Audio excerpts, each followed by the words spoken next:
Hey taxpayers, this is a remake of my very first YouTube video.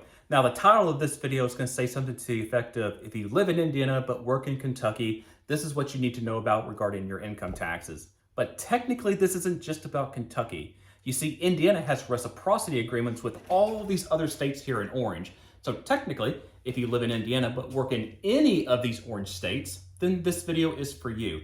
But just know that, again, since I'm based here in Southern Indiana, many of my clients are, again, in Southern Indiana, which inherently means they probably work in Kentucky. I'm probably going to use the word Kentucky for the remainder of this video.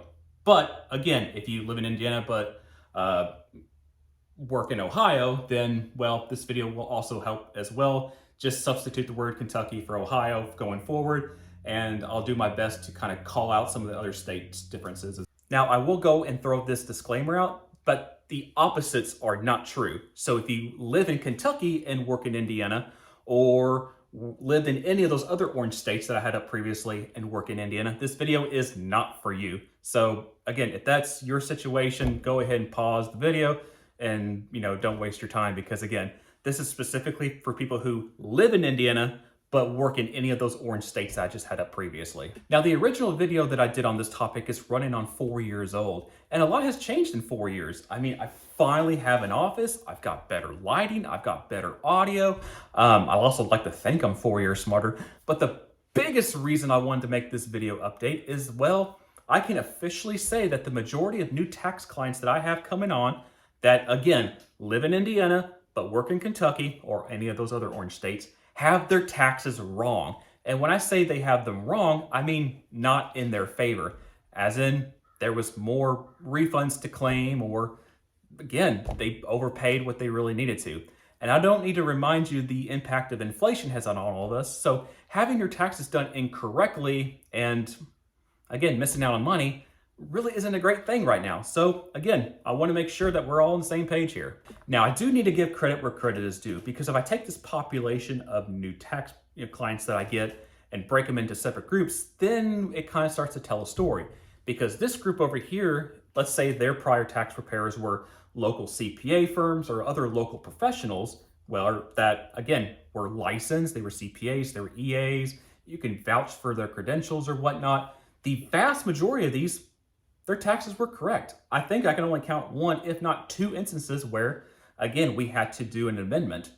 So because of how the law of averaging works, if this group was overwhelmingly correct, then this group over here had a lot of their taxes incorrect. And these would be like the DIYs, the non-local firms, ghost tax preparers. Now, a ghost preparer is someone who you pay to do your taxes, but they do not sign off on the work. Usually at the very bottom of your tax returns, they'll say something like self-prepared, even though you physically paid someone to do it. And if you saw at the bottom of these tax returns, there's a specific portion down there that says paid, preparer information. So again, if you pay someone to do it and they don't put their names on it, well, that's illegal. And that's what a ghost preparer is. So again, this group over here overwhelmingly had a lot of their taxes incorrect that needed amendments, which again, left money on the table. Now, there's also a third group I will go ahead and, call out. This is the certain big box tax preparer place. Their logo is a green square and they rhyme with Page and Power Clock. Now, they kind of are just all over the spectrum. Sometimes they get it right, sometimes they get it wrong. So I'm not really sure where to put them, but either way, they're not 100%, one way or the other. So I think the best way to tackle our taxes and understand exactly what's going on is to look at a 2x2 matrix. You see, we're going to have Indiana and Kentucky as the columns and state and local taxes as the rows. Now, I haven't made up a visual yet, but going forward, I'm probably going to use the words county taxes and local taxes interchangeably. I'm not sure exactly what the graphic is going to say yet. It may say local, I don't know. But anyway, when I say local taxes and county taxes for the rest of the video, they are the same thing. So if I say local in one sentence and then switch it to say county in the next sentence, I'm not throwing something new at you. They're the same thing. Now let's look at each quadrant of this matrix to see exactly what we need to do on our taxes and what to look out for. So again, we can make sure that we are not going to be, again, overpaying and making sure that we're claiming every dollar that we can. So the first quadrant we're going to talk about is Indiana state. And what's nice is Indiana has a flat tax when it comes to the state tax. You see, it's currently 3.15%. And again, it's a flat tax, meaning whether you made $10 in taxable income or $10 million in taxable income, you owe or liable for 3.15% of that taxable amount. So now what we need to do is look at your pay stubs and your W-2s to ensure that that 3.15% is being withheld for Indiana State so we don't get surprised come tax season. Now let's take a look at a pay stub just so we can kind of make sure that, again, that 3.15% for Indiana State is being withheld so we don't get any nasty surprises. Now, this is a pay stub that I was able to pull online, and thankfully it's actually really well broken out. Your pay stub may not be as pretty, so bear with it. But first thing we want to look for is there should be like a deductions or a tax section. Now, thankfully, this has a taxes section on the right, so you can see that I do have a red circle, and it's currently circling an IN withholding and an IN lake withholding. Now, the lake is going to be regarding local taxes, which will be the next topic. But again, we just want to focus on state. Now, most pay stubs, if not all of them, should have two columns. One will be for current and one for year to date. Now, the year to date has been cut off in this picture, so I can't do too much with it. So we're going to focus on the current. So if I look at the taxes section, I see that Indiana withholding is $40.94. So I need to take that number and figure out, is it adequately covering 3.15% of my earnings? So I want to find my earnings, which again, in this case, is right smack dab in the middle. It's the sum of everything that I got paid on this current paycheck, which is $1,370.88. Now, hopefully your pay stub has like a pre-tax deductions area, because that's going to make the math a little easier. So even though this individual here got paid $1,370.88 during this pay period, $103.36 during that pay period is non-taxable. So that does need to be reduced. So what we're going to do is actually there in the bottom right in that little gray square, for the state portion, I'm taking that $40.94, which again was withheld, and I'm going to divide it by the actual taxable earnings, which I had. Now again, your taxable earnings is going to be your gross earnings, in this case $1,370.88, less your before tax deductions, which in this case looks like it's medical plans and deferred compensation of $103.36. Now, if I do that math, it comes out to 3.23%. Now that 3.23% is actually very important because actually that was the state tax rate up until a year ago. So again, the pay stub that I just had pulled up is actually an old one. So again, if you were to do this math and you came out with 3.23%, just know that you're technically liable for only 3.15%. So if you're withholding 3.23%, well, hey, you got yourself a nice little buffer there. Not much, but again, you're not under withholding in that case. But again, since Indiana has changed its tax rate from 3.23 to 3.15%, just know that, well, once you start doing this math again, you should be only coming up with 3.15%. Now, this is where it's going to get tricky because even though I keep talking about 3.15% and that's how your math should come out, it may actually be a little less. So if you did the math and you came out with 3.13% or 3.10%, don't lose any sleep because you probably are going to be fine, because technically the way Indiana assesses taxes on our taxable income isn't the exact dollar amount as your gross income. And because of this, you actually have what is known as an effective tax that may actually be slightly lower than 3.15%. And I could talk about it all day, but here's another, example and walkthrough to actually make more sense of it. So for this scenario, let's start with an income of $100,000. Now, we have to do our federal return first before we can touch Indiana's. So in this case, let's start at the very top left, which is an income of $100,000. Now, the first step we need to do is potentially make some adjustments to that $100,000. The most common adjustments that we usually see will be things like post-tax HSA contributions, maybe certain retirement contributions, student loan interest payments. So this could potentially lower that $100,000 just slightly to arrive at what is known as your adjusted gross income, or AGI. Now, as you can see, that AGI number transfers to the right over to the Indiana return. See, the AGI number here is the starting point for the Indiana return. Now, the next step we need to do is potential add backs. Usually we don't see a whole lot of add backs when it comes to individual taxes, but the biggest one that I feel like is, the biggest surprise is that Indiana does not recognize bonus depreciation. So if you are a small business owner and you're taking bonus depreciation on your federal return, just know that Indiana does not recognize that, and that is considered an add back. Also, big deductions for Indiana residents is if you are renting and you pay a landlord, that is a potential deduction that lowers that AGI number. Also, if you are a homeowner and you pay real estate taxes, that is another deduction that you'll be able to take. Also, that third line there for exemptions, Indiana still has exemptions where the federal government does not currently. So again, that's an additional, $1,000 mostly for people per person. Granted, it goes up a little bit if you are over a certain age or considered blind. But again, that AGI number, given those changes, arrives at what is known as your Indiana taxable income. And it's that Indiana taxable income where we want to hit that 3.15%.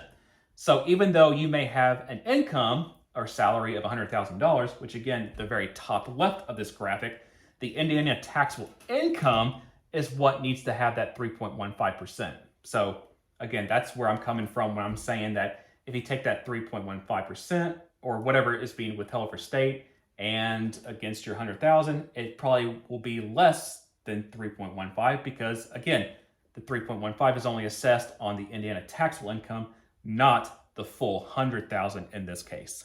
Now, something else we can do to ensure that we're not going to get surprised when it comes to our Indiana state tax liability is to look at our W-2s. Just like what we did for our Indiana pay stubs just a few minutes ago, let's actually look at your W-2s. So at the bottom of pretty much any W-2, there should be a boxes 15 through 20. And what we want to look for is any boxes that have the letters IN in it. And you may very well guess that IN means Indiana. So what we want to do is on those rows that have Indiana labeled, we want to look at boxes 17, which hopefully will have some numbers in it. Now, if we take the sum of those box 17s and divide it into 16, that is going to give us a percentage, which in this case, hopefully is 3.15%, or at least very, very, very close. Now, in this instance, I do believe that this is 3.23% if you were to actually do the math on what is being shown on the screen here. But again, just like what I mentioned several minutes ago, that this is probably just an older one because again, Indiana state tax used to be 3.23%, but now it is 3.15%. Now, hopefully this Indiana state quadrant makes sense because again, it's a flat 3.15%. Just do the math on either your pay stubs and or W-2 to make sure that you're covered and well, then you're good to go. So let's jump down to the Indiana local quadrant because this is where it kind of gets a little interesting because Indiana also assesses a tax on the county of residence that you live on. So what's interesting is Indiana has a two-tier tax system. They have a state tax and then they have the county tax. So they are separate, but then they are combined onto, well, your tax return. And Indiana assesses the tax on your county of the county of residence as of January 1st of that tax year, which is kind of interesting because on the federal side of the equation, everything is really looked at the end of the year. So, were you married as of December 31st of that tax year? Well, that's going to affect your filing status. But Indiana says, hey, what county were you living in at the beginning of the year on January 1st? And that's going to determine your county tax rate that, again, you're going to be assessed. Now, like what I said at the very, very beginning of this video, lots of my clientele is in the Southern Indiana area. So right here is just a sample of, well, Southern Indiana counties and their respective tax rates currently. Now, granted, there are subject to change, but the changes that I've seen over the past few years have been fairly minimal, if any. So again, this is going to be pretty much close to, again, what reality is unless things majorly change. But what you want to look for is the county that you lived in as of January 1st of that tax year, and well, add that to that 3.15% of the state tax that we talked about, again, just previously. So for example, if you are a Harrison County resident, then you'd say 1%. So your total Indiana liability would be 3.15% to the state plus 1% to Harrison County. Now keep in mind, this is as of your residence as of January 1st. So let's say hypothetically you lived in Clark County at the beginning of the year, but you moved to Harrison County at the beginning of February. So Clark has a 2% tax rate, whereas Harrison has a 1%. And this is really important because even though you lived in Harrison County for the majority of the year, because like I just mentioned, if you moved there at the beginning of February for the rest of the year, you lived in Harrison County for 11 months, but Clark for only 1 month. It doesn't matter. It all comes down to what was your residence as of January 1st. So from this situation, if you lived in Clark County on January 1st, you're paying 2% on income tax for the entire year, even though you may have shortly moved afterwards. Now, keep in mind the opposite is true. So in this case, let's say you lived in Harrison County for the beginning of the year, but you moved to Clark.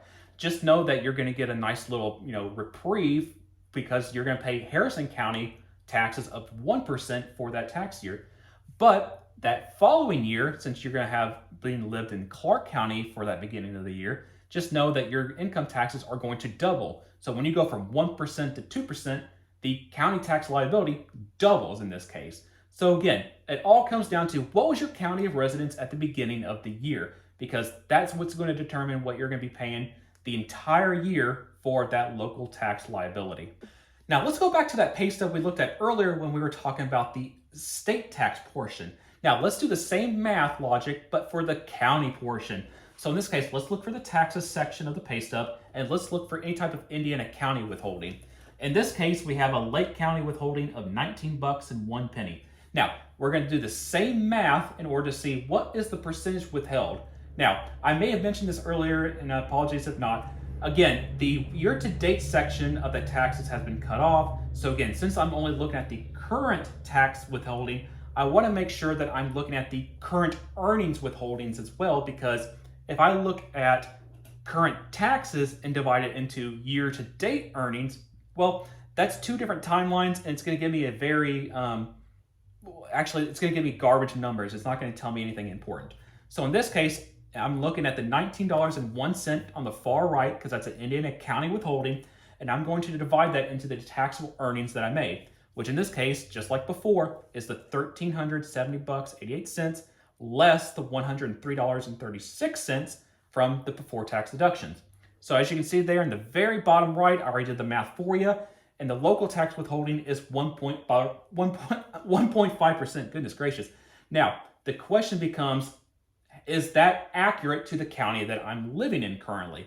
Now, if you go back to the example I was talking about with Clark and Harrison County, moving in between them, keep that in mind, because let's say in this example, your total withholdings for the year for local taxes was 1.5%, but you're going to be taxed at the Harrison County rate of 1% because that's where you lived in January 1st. So again, if you lived in Harrison County as of January 1st, but your pay stub here that we're looking at right now says, hey, you're withholding 1.5%, then that's a good cushion. You're more than likely going to get a refund because you're overpaying. However, the exact opposite is true if we're talking about Clark County, because Clark County has a 2% tax rate. So again, if you lived in Clark County as of January 1st, but your withholdings in this case only came out to 1.5%, well, expect to owe when it comes tax time. Another way you can look at this is your W-2. So again, look at the same W-2 we did earlier, but let's look at the local, the county tax portions of this. So again, let's look in box 15s for anything that resembles Indiana. Okay, I see one. It's the only one there in this case. But we want to jump to boxes 18, 19, and 20. So in this case, we want to look at box 19, which is the local tax withheld, in this case, 518 bucks, and then divide that into box 18. Now, that's going to give you a pretty small number. I don't have the calculation in front of me, but 518 into 45 grand, it's a little over 1%. Now, the question becomes, is the county incorrect in box 20, is that accurate? Because again, if you lived in one county but moved to another during the year, your payroll, your HR person, it's probably not going to have that updated when it comes to withholdings. So again, if you move from one county that has a low tax rate to another county that has a higher tax rate, then you're probably going to hit with some headwinds where, again, you're going to be under withheld. So in this case, box 19 divided into box 18, again, just right off the bat, I can tell you that's over 1%. So again, if I'm living in Harrison County, for example, which is 1%, well, I'm covered. But I can obviously tell that box 19 is less than 2% of box 18 because 2% of 45 grand would be around 900 bucks. So if I lived in Clark County, looking at this W-2, I can tell that I'm under withheld and, well, I'm probably going to owe a few $100 because, again, 2% of the 45 grand would have been about 900 bucks, but I only have 500 withheld here in box 19. And if that's the case, like I said, probably expect to owe when it comes time to do your taxes. Whew, now we're down with the Indiana portion. So again, it's this flat 3.15% plus whatever county rate that you lived in at the beginning of the year. That's it when it comes to the Indiana's taxes.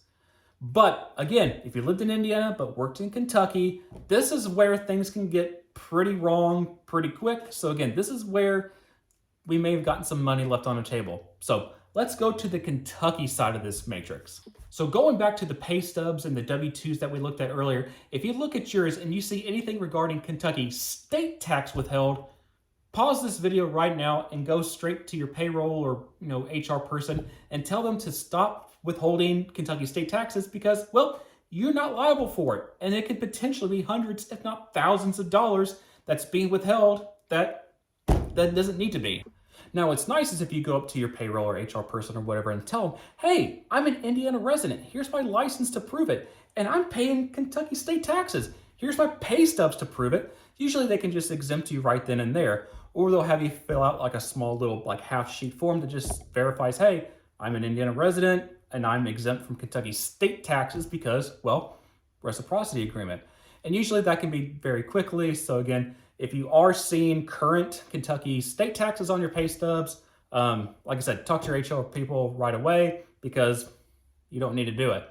But what about everything that you paid into the past? Because, well, you may have caught this late. Sometimes it may be weeks, months, even years before people even notice, holy crap, I've been paying Kentucky state taxes and I don't need to.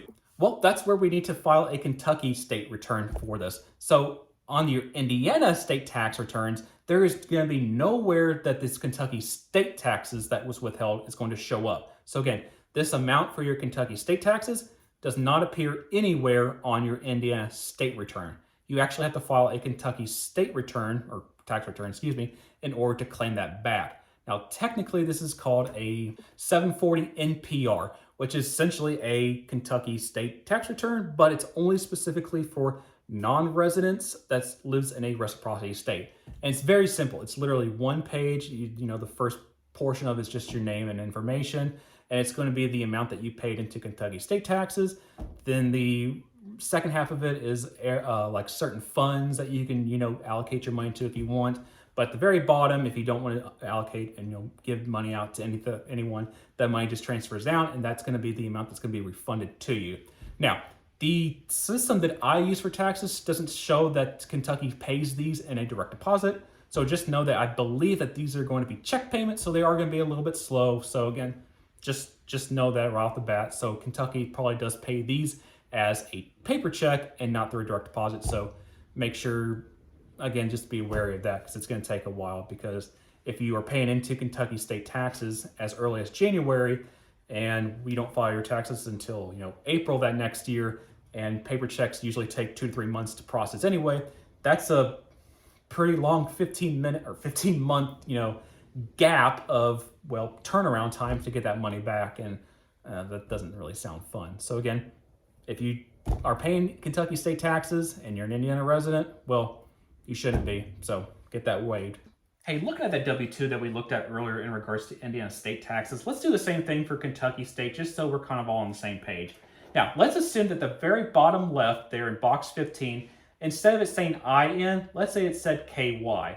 And you could probably guess that, yes, KY would mean Kentucky. So in this case, this W-2 is related to someone who is a full-time resident of Indiana. However, when we look at their W-2, I see, oh, well, box 15 says KY, and box 17 there has $1,482 that was paid to Kentucky State. Now, I just went on a rant for the past few minutes saying that, hey, you're exempt from Kentucky state taxes. So if that box 17 is the only amount paid to Kentucky state taxes on your W-2 for, again, your total income that you earned that year, that's the amount that's going to show up on your Kentucky non-resident of reciprocity state filing. And that's what is the amount that's going to be returned back to you. So thankfully, it is a dollar for dollar recoupment, assuming that you don't, transfer in those funds to, whatever the options are that Kentucky has. But again, in this case, this individual's W-2 paid out 1,400 plus bucks to Kentucky, even though I know it does say Indiana, but it said, let's assume that box 15 there says Kentucky. So that 1,400 bucks was amounts that the taxpayer did not need to pay Kentucky. So we are going to claim a refund for that full amount in order to get that back to them in form of a check. Now let's move on to the very final quadrant, which is probably the most infuriating and most complicated, and that's Kentucky local taxes. You see, if you, again, live in Indiana but work in certain confines of Kentucky, you may be subject to Kentucky local taxes. But you might be saying, but Trey, you were just waving your arms and going off on tangents a few minutes ago talking about that I'm exempt from Kentucky taxes. Yes, exempt from Kentucky state taxes, but Kentucky local taxes have their own special rules and whatnot. Now, the thing is, like, let's say hypothetically you work in downtown Louisville, more than likely you're going to be subject to Louisville Metro tax. If you perform work in like Oldham County or Breckenridge or wherever, they may have their own taxes rates as well. So for example, I have a client who does a lot of like foundation work, but he does a lot of traveling across Kentucky. And well, he may do work in this county, then, you know, half a day in this county, then travel somewhere else. And quite frankly, his W-2 is multiple pages because those boxes 15 through 20 are all broken out individually for each county that he works in. And there's really no way around that. So again, if you look at your paychecks or W-2s, whatnot, and you see that you're paying Kentucky local taxes, here's what you need to do. Because what makes this one trickier is because it's not a flat dollar amount. We talked about Kentucky state taxes being, well, it's just going to be the sum of box 17 on your W-2s that are tied to Kentucky. We talked about Indiana just being flat percentages, so that's pretty straightforward. But now for Kentucky local taxes, you actually have to figure out three numbers, and the amount that you're going to get back is actually the lesser of these three. So the first number we want to figure out is exactly how much did you pay Kentucky local taxes out during the year. And the best way to do this is to look at your W-2. Again, kind of like we just talked about a few minutes ago, let's assume that that box 15 there in the bottom left says Kentucky. So what I want to do is I want to look for all of the rows on my W-2 that say Kentucky, and I want to focus on boxes 18 through 20. Because again, boxes 20 are probably going to say something to the effect of Louisville Metro, Louisville Occupational, or anything else regarding maybe specific counties. Now, I want to sum everything that is in box 19 for all of the Kentucky local taxes that are withheld. So in this case, there's just one line. In this case, $518.34. But let's say that row there that's circled, let's say that was for Louisville Metro. And let's say the row behind or below it, just for argument's sake, let's say that was also a Kentucky row that had $400 in box 19, and the locality name in box 20 was Louisville Occupational or Metro Occupational or whatever. So that tells me that, okay, I paid $518 to one Kentucky locality, but I also paid an additional $400 in this case to another Kentucky locality. So I'm going to sum everything in box 19 that went to a Kentucky locality. Again, just looking at this picture, it's $518. That's it. However, again, if you have multiple Kentucky localities, which is fairly common, add them up together. Because again, I told you the story of the one client I have who has multiple pages of Kentucky local taxes withheld. So I got to add something from box 19 to another box 19 to another and repeat that about 20 times. So just know that you can either have maybe one line or you can have multiple lines. So again, if you have multiple lines, just add everything up in boxes 19 that are related to a Kentucky local tax, which would be denoted in boxes 15 and 20. Now the second number we want to compare to is a little trickier because now we've added all the Kentucky locality taxes that we paid. Now we need to compare it to the total locality wages that we've earned times our Indiana county tax rate. So you're going to be taking Kentucky earned wages times an Indiana county rate. So let's do another example for that one. Okay, going back to the same W-2 that we've poked holes in before, let's look at box 15 and assume again that's Kentucky. So again, in this situation from just a minute ago, we said that $518 went to Louisville Metro. As an Indiana resident, I'm going to claim that on my Indiana taxes, and I'll get to explain how. But the next number I need to compare is box 18. This is the amount of wages that was subject to local taxes. In this case, $45,839. I need to take that number times my county tax rate from the Indiana quadrant. Remember, for Indiana local taxes, we found a percent based on the county of residence at the January 1st. You're going to find that percentage times box 18 here. So again, if I was, let's say, Harrison County, because that's easy because it's 1%, 1% times box 18 is $458. So right off the bat, I have two numbers to compare to. One is I've actually paid out $518.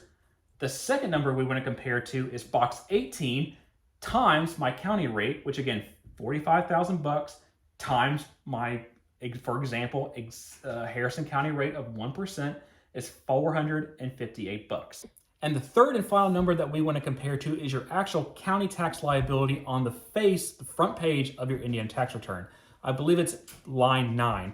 And this is going to be your Indiana taxable income times your county tax rate, which sounds pretty close to what we just did for number 2 in this case. But again, this is your Indiana taxable income times your Indiana tax county rate. So again, this is where it gets tricky because there's 3 numbers we have to calculate and compare. And again, the amount of the credit that we're eligible for is the lesser of those 3.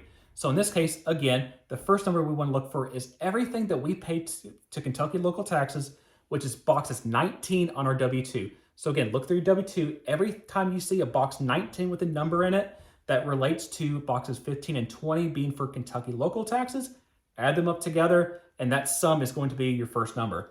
The second number in this case is going to be your local wages, which is box 18. Again, that needs to be related to Kentucky local taxes. So look at the numbers in box 18 and take that times your county tax rate, which again, your county tax rate was coming from the Indiana local quadrant here based on your county residence as of January 1st. Again, take those 2 numbers, multiply them together, and you're going to get another number. And the third and final number you're going to look for is actually just on the front page of your Indiana tax return. It's going to be your Indiana taxable income times that same county rate that we just used to figure out in step number 2. So at that point, you should have 3 numbers to verify or at least compare to. And again, the lesser of those 3 is going to be your credit. And I will go ahead and state the obvious because I'm saying the lesser of those 3 because what very well could happen is on the very first step, the first number we figured out, again, when we summed all the box 19s, that's actually the amount that you paid out. So that, let's say hypothetically, that was $1,000. But the other 2 numbers may come in less than $1,000. So what very well could happen is you physically paid out $1,000 in withholdings to Kentucky local taxes, but you only get to recoup maybe, let's say, $800 back. So there is an inherent risk of not getting every dollar that you get back because of this comparison step. So I do want to at least bring that out because that's always, not as a fun topic to, have is that, hey, yeah, you paid out X amount of dollars, but you're getting 95% of it back. Now going back to, again, the lesser of these 3 numbers, that number is actually going to show up on your Indiana tax return, not your Kentucky return. So again, the only time you would need to file a Kentucky return is if you had Kentucky state tax withheld, again, assuming to this quadrant. Now for the Kentucky local credit, that's going to show up in Schedule 6, line 1 of your Indiana tax return. So one thing I always like to do is like when I take on new clients and I know that they live here in Indiana, but they work in Kentucky, and they always give me the prior work papers and tax returns just so I can have them. The very first thing I usually look for is I want to look through their Indiana return and see if I see a Schedule 6.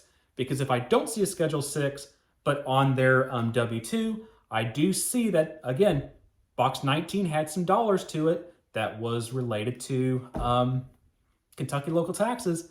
That tells me that more than likely, the vast majority of the time, there was money left on the table. So again, you want to make sure that you have Schedule 6 line 1 credits for, again, anything that you paid out to Kentucky local taxes, because again, that's where it's going to show up. So again, if you want to do your homework and go back and look at some prior tax returns just to see if, hey, wait a minute, my W-2 does say I have Kentucky local taxes withheld, and I'm an Indiana resident. So go back and look at your tax returns. If you don't see a Schedule 6, more than likely that money was left behind. So, bring it up to that prior accountant or whatever and have them do an amendment because, like I said, that's money left on the table. I know I threw a bunch of information at you in the past. Honestly, I don't know how long this video is going to be, but hopefully it's going to be helpful because, like I said at the very beginning, much of my new clients that, again, live in Indiana but work in any of those orange states have their taxes incorrect. And even though, yeah, it's great to get that money back, just know that if it was something that hasn't been done for a while, that, well, you can only amend so far back. So maybe there's certain years in the past that the money's gone. And that's not a fun conversation to have with people that said, hey, yeah, your taxes have been done wrong for years. And, well, all this money is no longer, able to get it back. So again, hope this made sense. Hope it was helpful. But again, make sure you kind of look at your pay stubs and your W-2s and look at that 2x2 matrix that I had up and all the other little images I just threw in your all's face, and make sure that you're getting every dollar that you deserve, because at the end of the day, it's your money, not Indiana's, not Kentucky's. It's yours because that's what the tax law says, and, well, get it. So appreciate it. Thank you.